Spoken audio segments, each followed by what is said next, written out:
seconds after the opening credits of My Oxford Year have discreetly scrolled across the screen, our happy heroine strolls the streets surrounding the titular British institution and is haphazardly doused by a massive puddle thanks to a vintage vehicle driven by her soon-to-be paramour.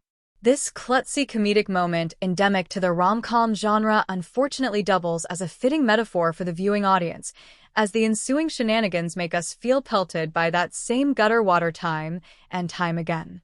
What should be a tender, feminist-minded story centered on a young woman rediscovering her dormant childhood dreamer turns into a middling melodrama about being with a cute guy in desperate need of her rescue. Ana de la Vega, Sofia Carson, has been fantasizing about attending Oxford University since she was 10 years old, cracking open a dusty old book of poetry for the first time.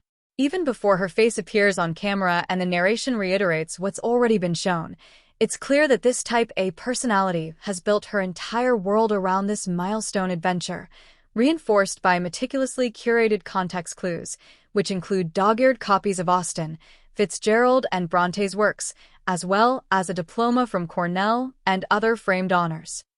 Anna's plan is to defer her postgraduate financial analyst gig at Goldman Sachs for a year to study Victorian poetry under the tutelage of her personal hero Professor Stein, Barunco O'Shaughnessy, and then return to the States to make her mom, Romina Kaka, and dad, Yadier Fernandez, proud by getting a job in finance. However, Anna's plans are quickly dashed upon meeting hunky, wealthy local playboy Jamie Davenport, Corey Mylchreest.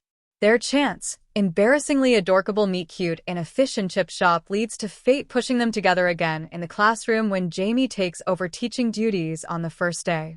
Flirtatious hijinks ensue, such as singing pub karaoke, eating at a kebab food truck, and playing unhealthy jealousy games involving leggy redhead Cecilia Knowles, Poppy Gilbert, and oblivious dweeb Ridley, Hugh Coles. They inevitably give in to their lustful feelings. But when the pair begin to realize their casual love affair is far more meaningful than a fling, complications and hard, hidden truths bubble to the surface that affect both of their futures. The execution by director Iain Morris, The In-Betweeners, and writers Alison Burnett and Melissa Osborne, adapting Julia Whelan's novel, is subpar, both in their character construction and narrative twists and turns. Unless it's blatantly stated, we rarely get the sense Anna values practicality and financial success over indulging her romantic whimsy. All we see is her swooning over sentimentality.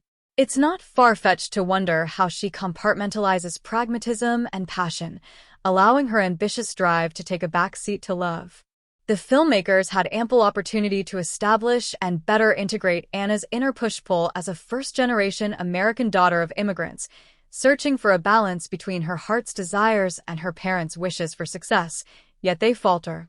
Instead, they hand-wave that aspect.